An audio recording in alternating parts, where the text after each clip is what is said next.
Oh, geez. Bad timing. Let me put my charger real quick.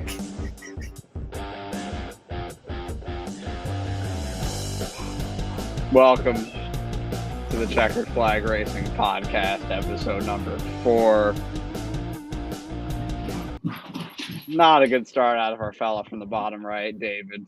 My guy Wessel, it's about as poor as you could start a live stream, but a shout out to him. He's here. We'll talk to him when he gets here. Ryan Parsons, you're here. You've been here every week. How's it going, my friend? It's going okay. It's moving in a linear direction. Yeah. And Tegan just sent the message to our group. Great job. I totally forgot to do that. Yeah, and you're here.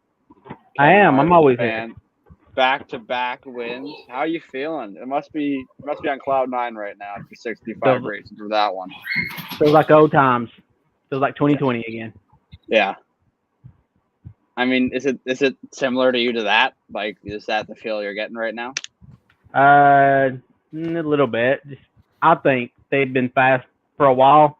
I just think shit's starting to fall their way now. You know, the track position and the pit calls and the cautions and stuff like that. So I think this has been coming for a while.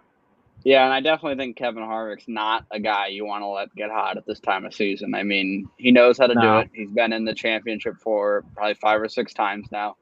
Yeah. I mean, this is a time of year where you don't want somebody to get hot like Kevin Harvick. I mean, I'm telling you, Tony Stewart did it.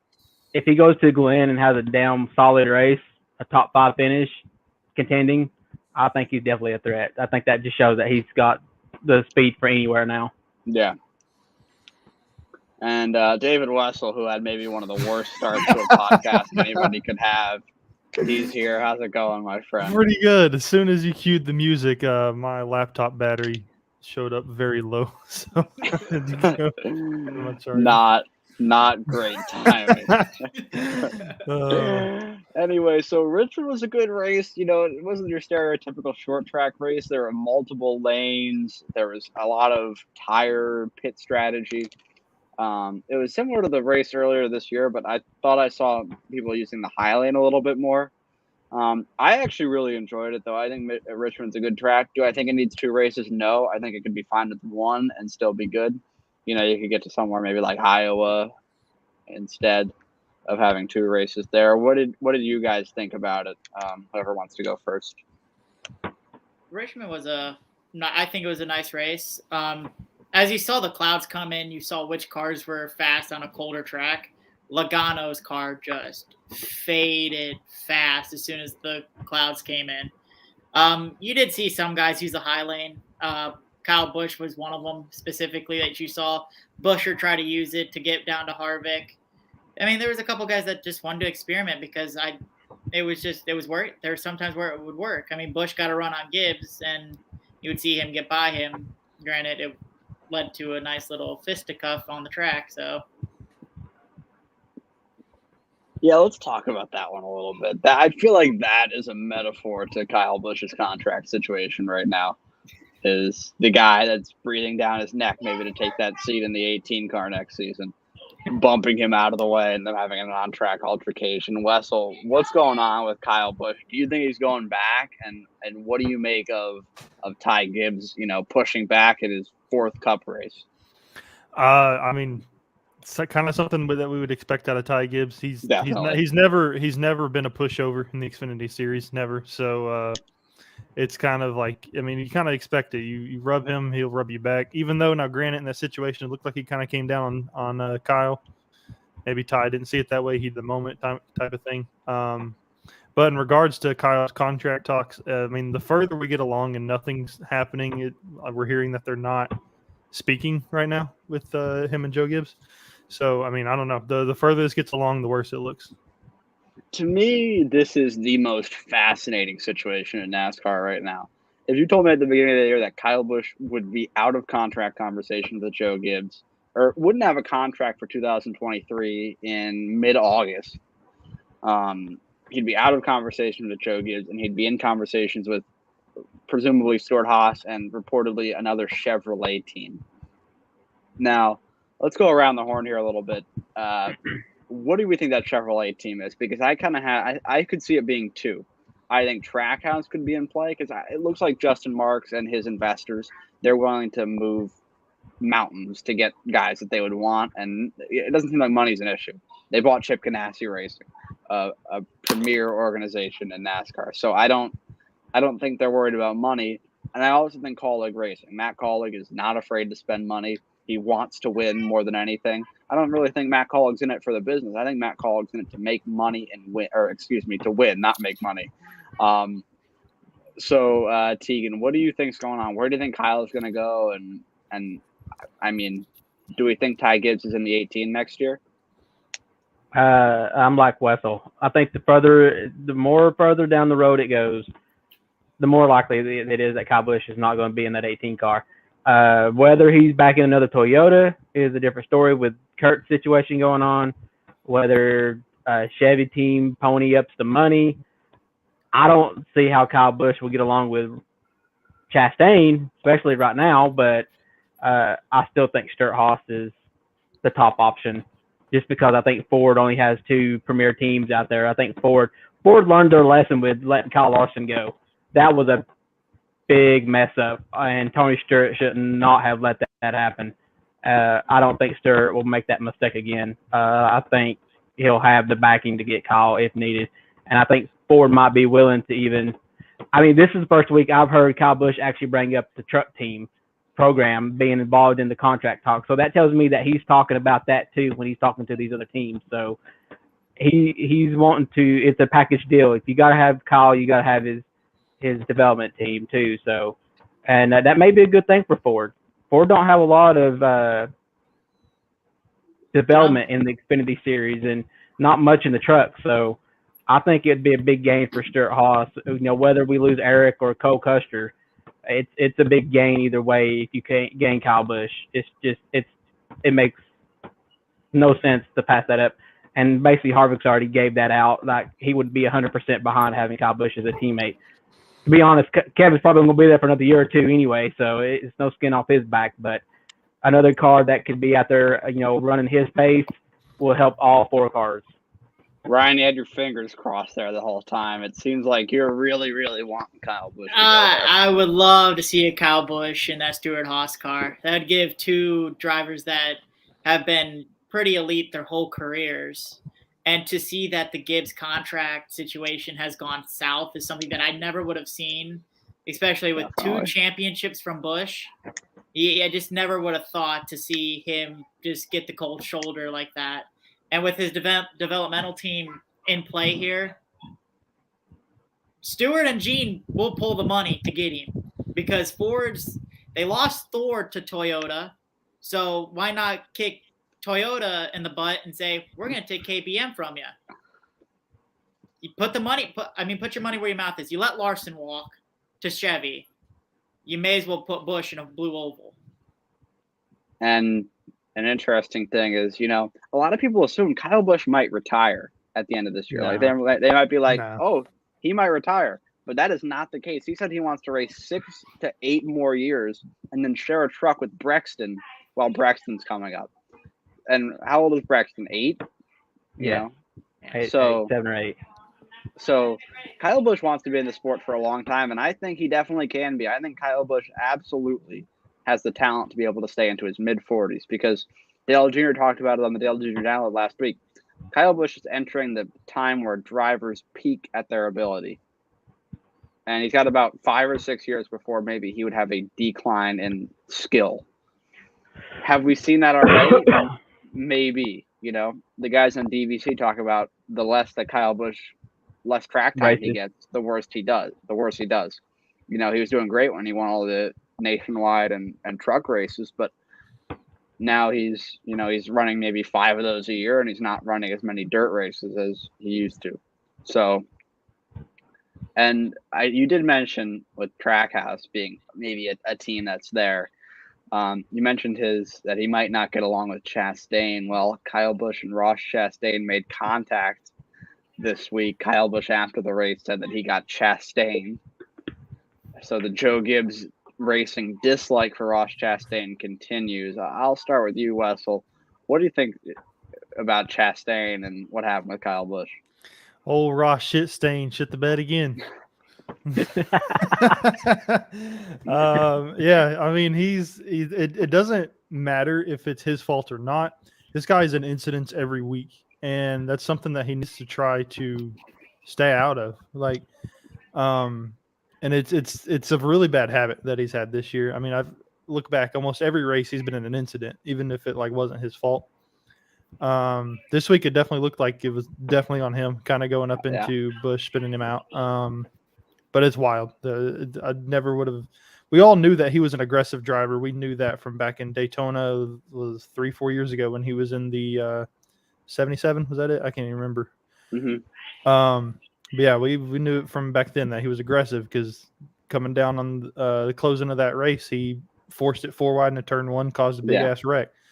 But I never expected it to this level of how aggressive he would be. Tegan, what do you think? I know you've been saying "I told you so" for a while about him. Harvick told it years ago. Yeah. I mean, Darlington, everybody just stuck up for Ross Chastain because he was they compared him to a back in the day kind of racer that just drives hard all the time, no matter what it does to his equipment. And now you put him in equipment that don't break, and now he's just running people over. So I mean, Harvick said it years ago. He said it once or twice. I think he even said it 2020 is recent, that if he would use his head more, he would finish a whole lot better than where he does. So I mean, that ruined his race as well. He wasn't running good when he was in that, and he didn't finish good after that. So you would think somebody would learn their lesson after 4 or 5 times. Apparently not. I don't think. I think he forgets. I honestly think he just does not. After he's gone from that track, it's out of his mind, and it's just like, I'm just going to do it again, and then I'll apologize for it because apparently that helps everything. So, I mean, maybe if I apologize for it, they won't come beat my ass. But he really has not completely pissed somebody off yet. He's gotten close with Denny, but I mean, he's going to eventually get someone that's going to knock his damn brains out. Is what's going to end up happening. It's probably going to be a Joe Gibbs driver. And it's either going to be Hamlin or Kyle. Yeah. It's going to be one of them, I think. Yeah.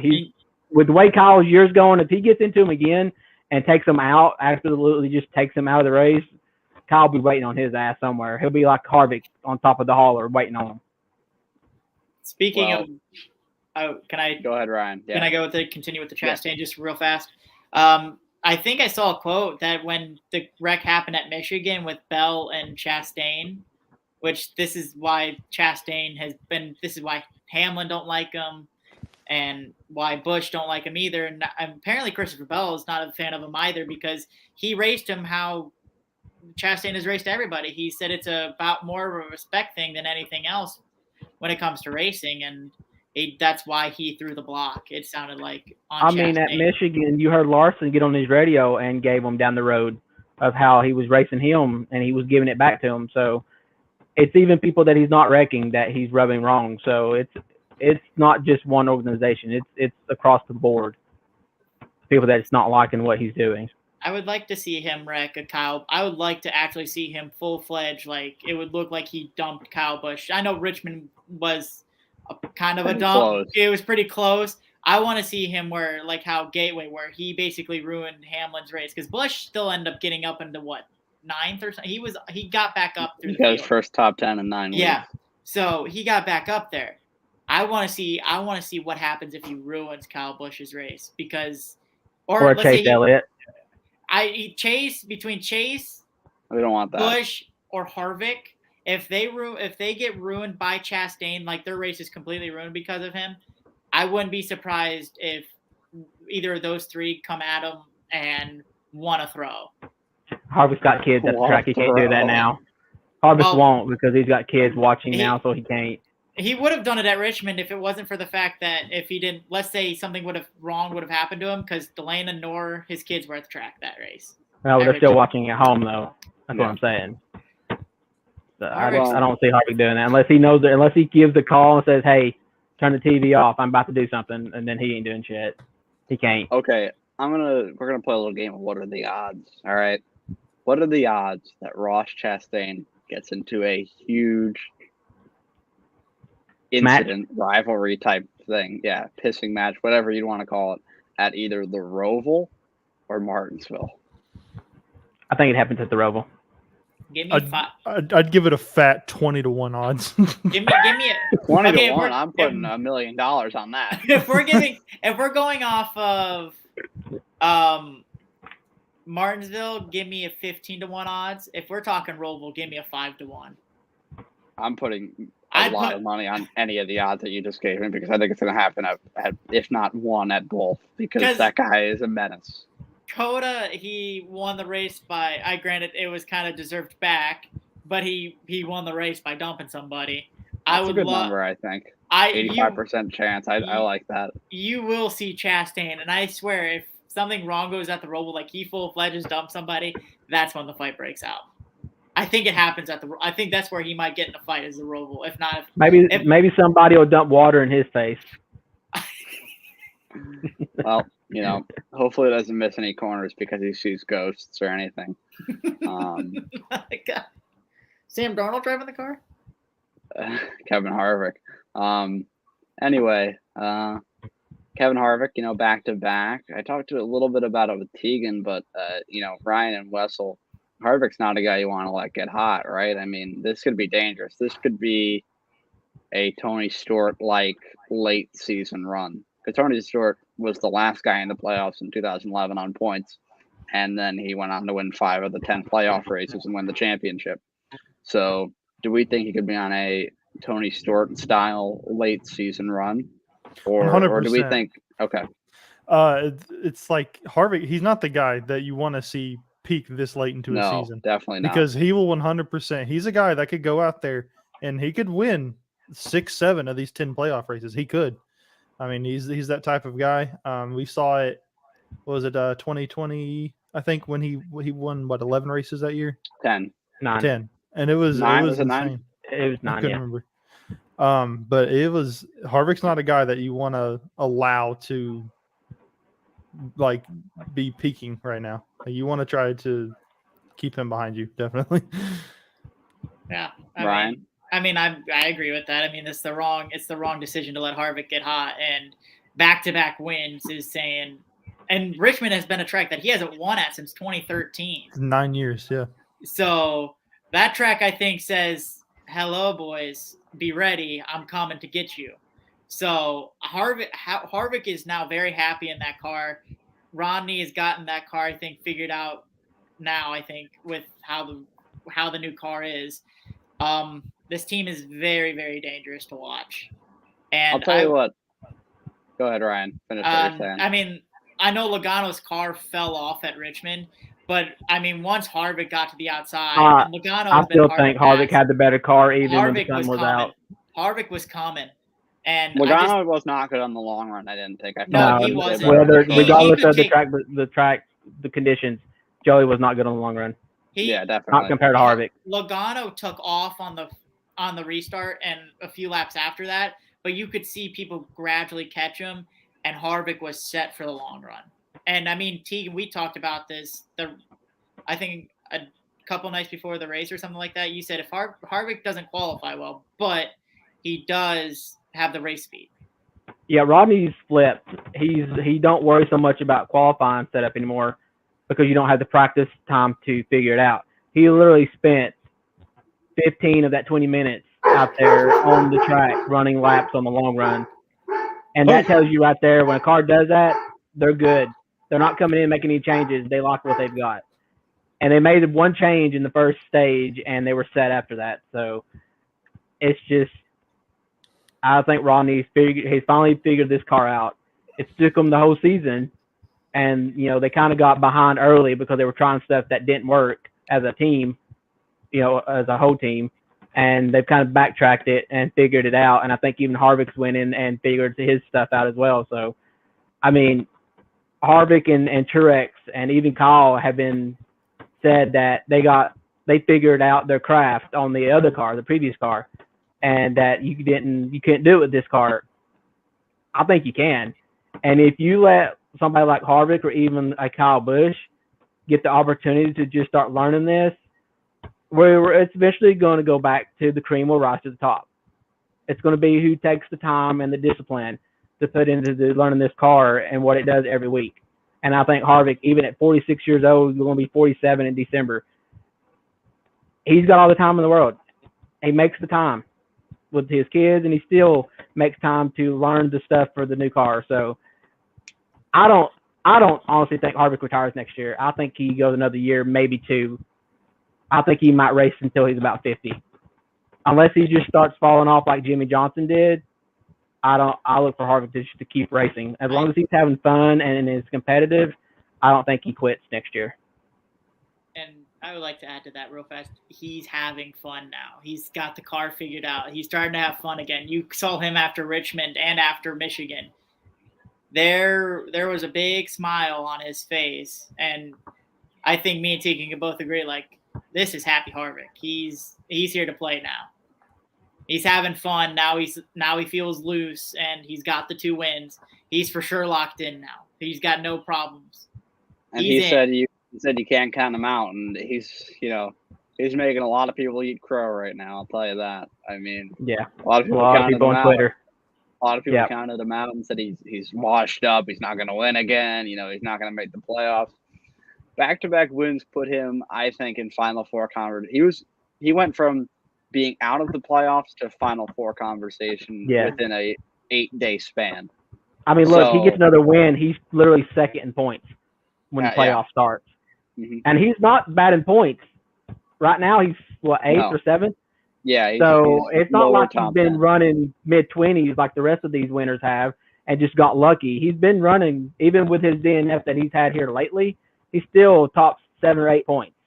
So it's not like he's just lucked into it and he's taken a spot from somebody else like Blaney or Truex. To me, they're all 3 in the same boat. They're all 3 in the top 10 in points without a win before last week. So he didn't luck into it. He's been there consistency-wise. And I think he's only got 3 less top 10s than Chase Elliott, who's got the most. So considering we're almost 26 races in the season, that's not bad. Not with this car. Definitely. And I'm just going to say this. We're talking about Final Four conversation. I think we can all agree Kevin Harvick is in it now with his performance in the last 2 weeks at 2 totally different tracks. A guy that I think if you let him get to Phoenix and have an opportunity at the championship could be very, very dangerous is Christopher Bell. Ross Chastain. Only because if Ross Chastain makes the Final Four, the other 3 cars are leaving on a record. Just saying. Here's why I think Christopher Bell is dangerous, though. You look at New Hampshire. He won that race and came on strong later in the race. You look at Richmond.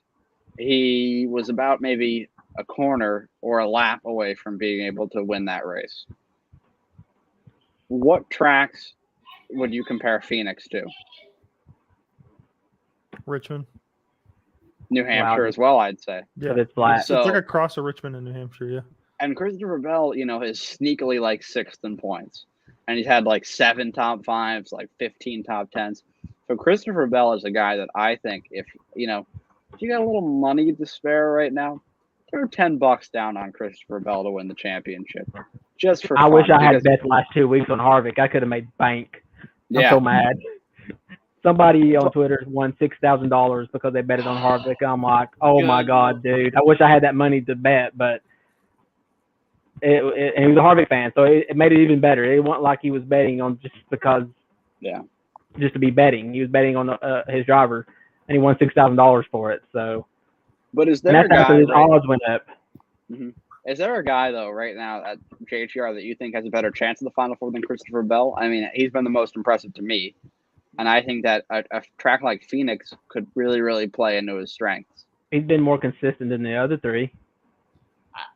Even with Hamlin, Hamlin's pit crew is giving him issues. So I think Bell has been more consistent here lately, especially. I mean, he's already above them in points as well, except for Truex, I guess. But Truex, I don't think he's had the performance. Right now. Yeah, he's not even in it right now either. So he's got I think he's got the better performance this year. Another thing too is when it comes to Bell, I think him and his crew chief are clicking. as well. I know Who's crew Hamlin, chief? Adam Stevens. There we go. When you said him and his crew chief, I was like, oh shit. Now, Adam Stevens won 2 championships with Kyle Busch, and you can see that not only is Christopher Bell talented, but you can see Adam Stevens. I think it didn't take Stevens as long as some of these other guys to get the car figured out, but the car, it just would get. Bell has had some luck issues where just something went wrong. He finally got races where he was able to put together, and you can see Richmond, where he got all the way up to second after he had spun in what stage? Was it stage 3 that he spun? It was he had some kind of issue. Yeah. It was he hit the apron. So, I mean, Christopher Bell has proven that he's probably right now the best driver in JGR because he's been the most consistent this year. I think if you're going off this year, Christopher Bell has been the better JGR driver. I can agree with that. And I think that was a statement, though. That was a statement. This year, Christopher Bell this year has been the best JGR driver. The most consistent. I'm totally in that boat. Yeah. Most consistent, and him and Stevens are on it, and you can see where like Hamlin's picker. It obviously kind of hurt him at Richmond. He had a 13.5 on his last stop. 13, and you know what happened? The Jackman's like, I don't think that tire's on. Or Hamlin, I think, said, I don't think that tire's on. So they had to wait an extra 3 seconds to make sure that tire was on, which then hurts him getting out of the pits. And who had a better pit stop that pitted with him? Pretty sure that 20 car was in the pit road at the same time he was. He jumped him.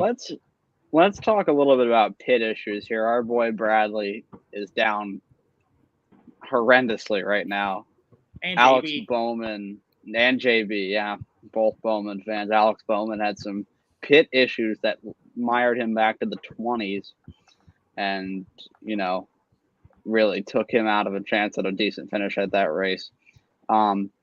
So we'll go around the horn here and talk about Bowman. I know Wessel's got some opinions about Alex Bowman. I get some opinions. Let's start with you and give what are your thoughts on Alex Bowman? I think it's kind of been proven over the last year, and I've been saying it for a while. I think Bowman's the weak link at Hendrick. I mean, he really is. You look at a guy like Kyle Busch who's on the market right now, and maybe he's in talks with Hendricks. We don't know. I don't think it's Hendrick that he's in talk with the Chevy team, and it sounds like it's pretty much Trackhouse. Or colleague. Or colleague, yeah, it could be colleague too. But like, let's say Rick wants to take another swing at Kyle. He raced for him before. Who's going to be the guy out at Hendrick? Because I say it's Bowman. I think it would be Bowman, like 100%.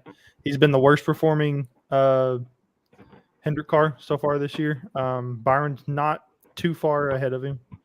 But yeah, I mean, it's just kind of how he's been this year. Does Bowman not have a multi-year contract right now, though? Yeah, I think him and Alex. I think next year's the end of his contract. Yeah, then I don't. They're definitely not getting Kyle then. And I'm not going to put all the blame on Bowman. I think a lot of it is his crew, and I think a lot of it is his crew chief. He doesn't have a great crew chief. He does not. Somebody on Twitter said even when it was the '88 car with Dale Jr. and Bowman, Greg Ives was not a good crew chief then, and he still isn't. And it seems to be a big argument within the Hendrick camp that there's 2 bad crew chiefs over there. I think Whitman knows the other one, so it just seems like Greg Ives is not a good crew chief. So right now, let's talk about this. Greg Ives. Let's think about what was Dale Jr.'s best season with Hendrick Motorsports? Steve Letarte. 2014. Who was his crew chief? I believe Letarte was. And what happened immediately after 2014? That was Dale Jr.'s Hendrick peak. He only Letarte went retired, down. didn't he? Letarte went to NBC after 2014. Dale Jr. got progressively worse every season. You can consider that with age and the concussions. But I would also say that Greg Ives did not help. I don't think Greg Ives is a great crew chief. And I think that he could be on the chopping block at the end of the year. And, I like to give Alan Gustafson some shit. And I've been noted to not be a big fan of his decisions.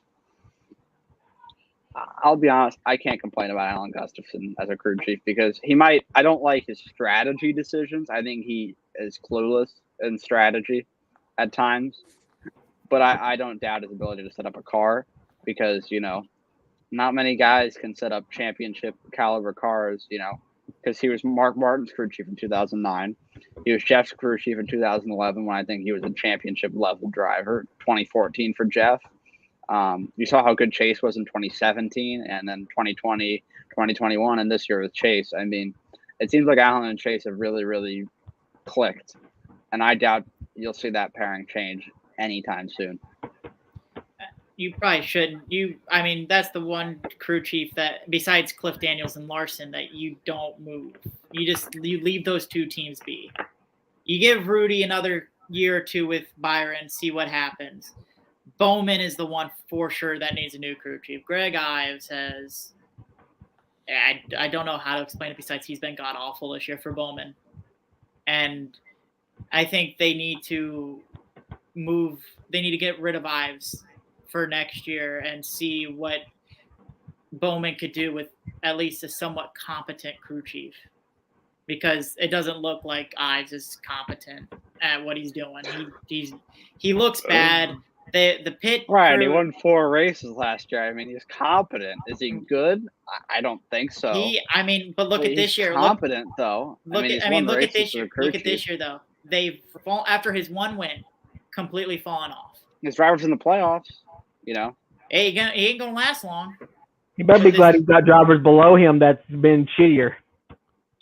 Sure. And then one that's been missing races. So, I mean, he's not even locked in technically this week. So, he ain't gonna last long in the playoffs. I think they need to either swap his crew chief out with Byron's, or they need to pull one out from the Xfinity Series. Well, Byron's crew chief and him, I doubt they're gonna break up because Fugle was his crew chief in the Truck Series, and Byron has gotten exceptionally, Byron has had a noted performance gain. So I believe Fugle came in before 2021. He was there at 21, I think. So, and you look at Byron, there's a difference between the William Byron you saw in 2020 and the William Byron you've seen since then. So I doubt you'd want to break that up, but what we do with Alex Bowman and his crew chief, that's still up in the air. Is there any other takeaways you guys have from Richmond? No. I have one, and it's not really to do with the race at Richmond. I think Ryan owes everybody an apology. Oh, boy. Okay. What is he saying sorry for? For breaking the news of Tony Stewart. Oh, yeah, I do owe everyone an apology. And it may have been the worst dumbest overblown announcement of all time. I will apologize to that one. But I also did say, watch it be nothing that would be considered massive by anybody else besides him. And lo and behold, it ended up being that. So, yeah, that was really bad. Really bad on my part, but I mean, I've got some news. Oh boy. Daniel Suarez is apparently, drum roll, very close to re-signing with Trackhouse, and he is surprised I think that was a given. About Kyle Busch's situation. Well, hey, we got news, okay?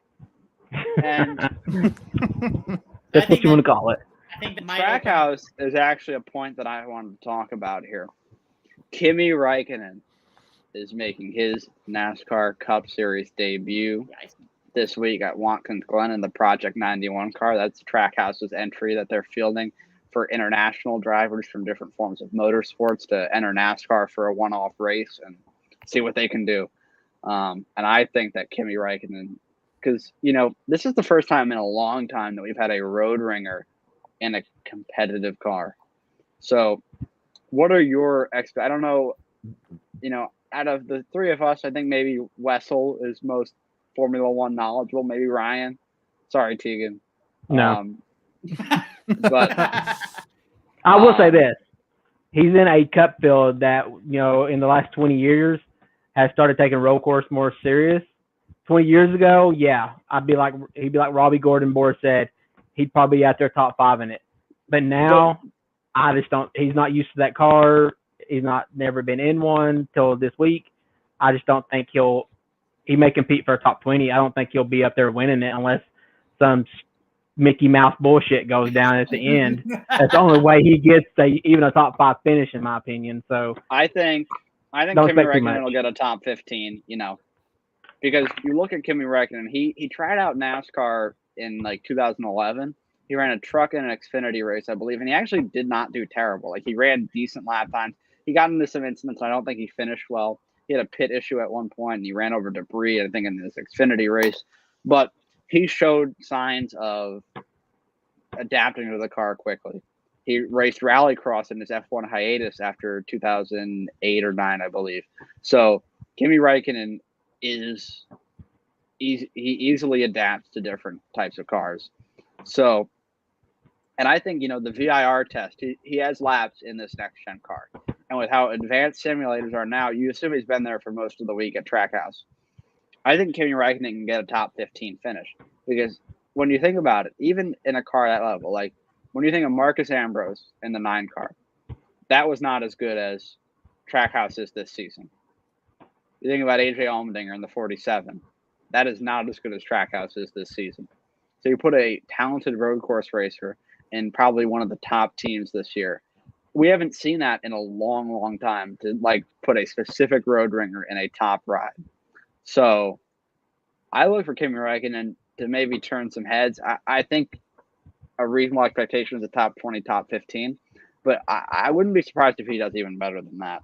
Wessel, Ryan, what are your thoughts? It's cool to kind of see the Iceman back into NASCAR, especially at the top series. Hopefully, the car is sexy. I don't know. It is a very beautiful car. It is very nice. It is a very beautiful car.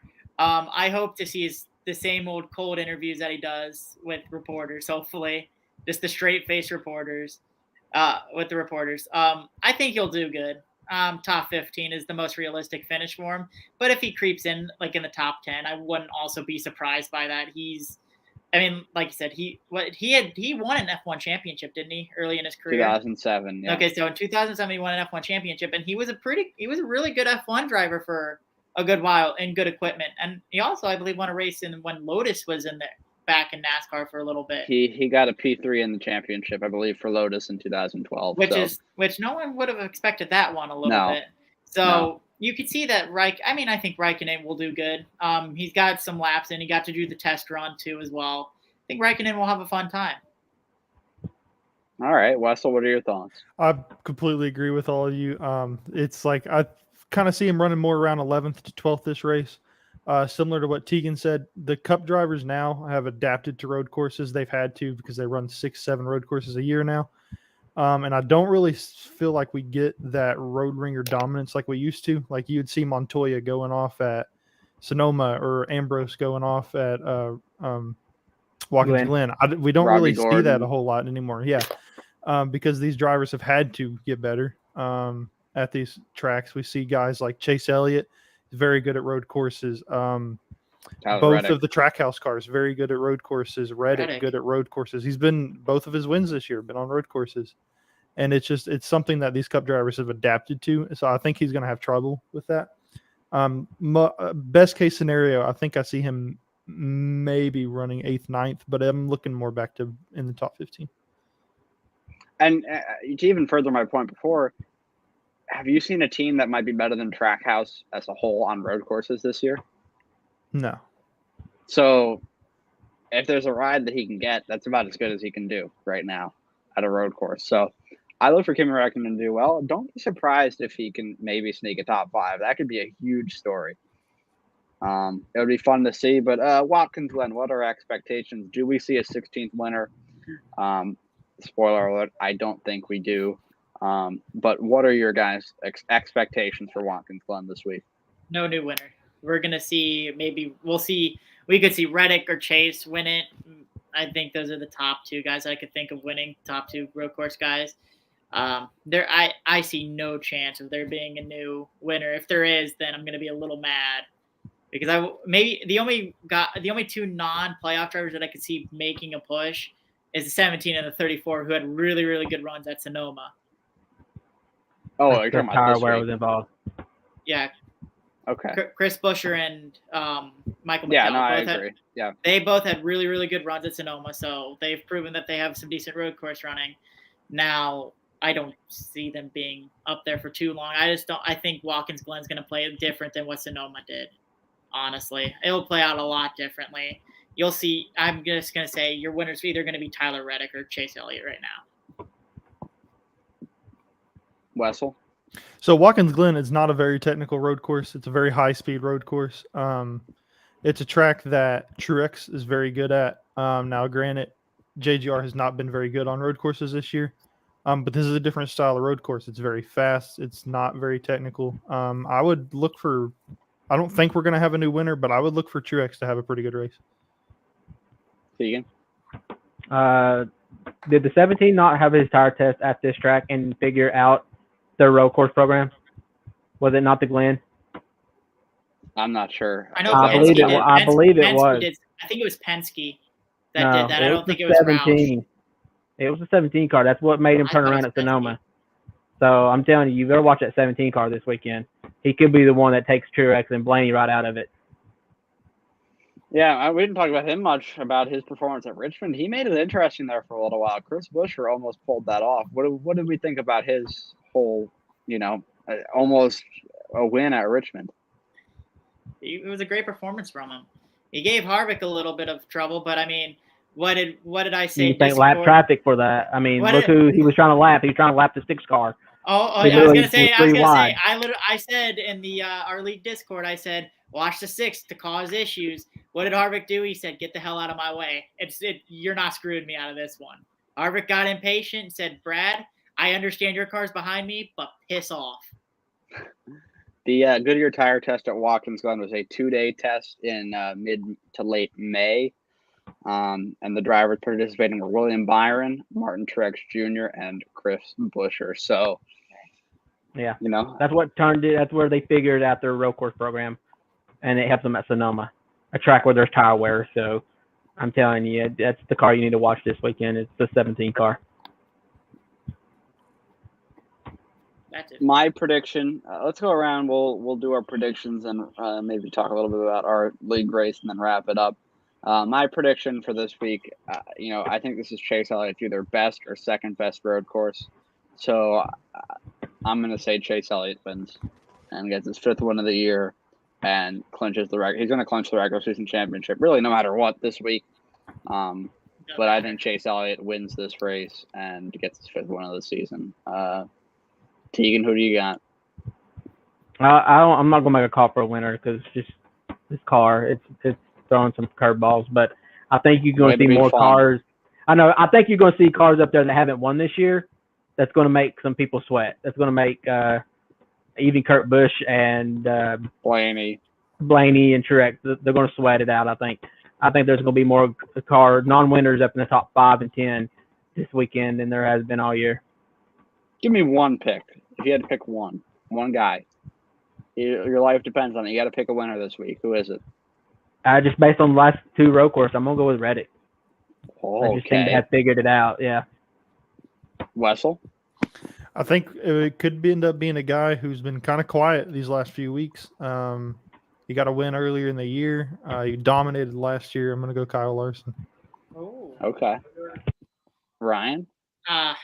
I don't. It's going to be either. If my life depended on it, I'm probably going to end up picking Chase, just due to the fact that Chase he's proven that he's good at Watkins Glen. I know Reddick has shown his road course racing to be very, very good. I think the race is probably going to end up coming down between those two. I think you will maybe see a little bit of a rerun from the Glen, from Road America back on July 4th. So I wouldn't be surprised if either of those guys wins, but I'm probably going to take the 9 car in this one and say he truly, truly locks it up with a nice win going into the playoffs. All right, I like that pick, Ryan. We had our league race at the Roval this week, and Tegan wins again. Lol. Ryan has a place patty cake with his buddies. And Tegan, how did your race go? Bradley gave you a little fight, didn't he? Yeah, I mean, it was me and Bradley the whole race, and JB till he started screwing up. So, but yeah, me and Bradley kept it close the whole race, just like we have been here lately. Yeah, I mean, It seems like a rotating cast of characters are keeping you close every week. It's you, JB, and Bradley. It's like you're taking turns. So like, okay, I'll try now. And then it's like, oh, well, I didn't succeed, so here, you try now. And it's fine. Y'all are keeping me honest, so it's good. I'm winning races that I'm not expecting to win, so that's saying something. That's how close it's been. So I've won at a lot of tracks this year that I wouldn't have expected to win at. This guy.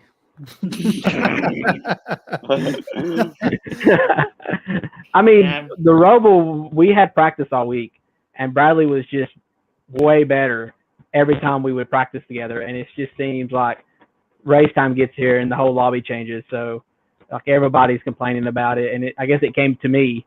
I guess everybody came back down to my level. I guess I don't know, but yeah, I guess I seem to find something for race time, and it probably pisses Bradley off a little bit, but I can't help it. It's better to be pissed off than pissed on, I guess. Yeah. Ryan, how'd your race go? I think me and you can both agree, Mike. Thank God we were off that track afterwards. I don't know if we can agree, but I guess about that, yeah. Yeah. I know we had a run-in, Mike, and I apologize to you. I don't know if we had a run-in. We had you ahead of me doing your little rehearsed dance with your buddies. Yeah. And then me letting off not to wreck you guys and wrecking myself. Yeah. So I'll take full blame for that, but I'm happy to be off that track. Get me off that. Actually, like I think if you made a lot of mistakes during that race, and I think if you could cut those out, like in the last run that we were on, like last time we were, like the second right before the last pit stop, before the last caution, you were running really, really well, and so I thought you had the pace to do well, but everything went wrong at the wrong time. Yeah. Everything just came out, and I think it also with that track, I don't like being specifically at Roval. I don't like being bunched in, and I think it got me a lot more uncomfortable than what I wanted to be, which is probably where my mistakes started to come from. The reason why I was running so well before the caution came out was because I was out in space. I was able to do my thing. I wasn't in an uncomfortable situation. The Roval, especially in the infield, is a lot tighter, and I just wasn't comfortable at all driving that car. Wessel, how'd your race go? He wasn't even there. I quit trying to chase Tegan a long time ago. Hey, you were close in TNT. Yeah, I did good in TNT. I've not had any success in checkered flag, so I just stopped. Are you gonna trying. make a return this year? For this year, I might try to do a couple races before the season's over. This week. Daytona this week. Ooh, I'll have to check my schedule because I work Sunday nights now, so it's kind of rough being able to do that. Well, you can figure it out. My race was fine. I'm not good there. I restarted the lead with a strategy call and immediately spun myself out on the restart, so that wasn't great. Then we had Ryan Spencer and Predator playing patty cake in the infield with 2 to go, and that kind of ended my chance of a top 5. But to come out with a classic Chase Elliott 7th, I am happy with. And on to Daytona, which will be the final race of our regular season this week. Last race before the playoffs, and no real expectation for that. I don't think anybody has. Anything can happen. Anything I think goes. it's going to be a fun race. I think. I do too. I'm going to be relaxed about it. I think there's a few out there that's wanting to grab some stage points to carry them through the playoffs. So I may just have to hang back and let the shit sort itself out, and maybe I can steal that one too. Let the shit show begin. It'll be fun. Any final thoughts, everybody? Anything before we go? Nope. I don't think so. All right. Well, thank you, everybody, for watching. We had a good 2 or 3 viewers the whole time. Hopefully we get, the numbers up. Tell your friends, tell your mom, tell your grandmother. There's a handsome devil on the upper left side of the screen, and he's talking about NASCAR.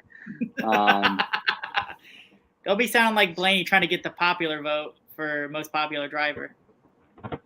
Listen, man, we'll see who gets it this year. But anyway. Certainly not going to be Chastain. No, I'm talking about in our league. Who's going to get it? I don't know. KLW, maybe. Maybe. He'll Good chance. We'll see. But thank you, everybody, for tuning in, and we will see you next week. And we'll be recapping Watkins Glen and previewing Daytona. So thank you for watching. There goes Wes. Do it.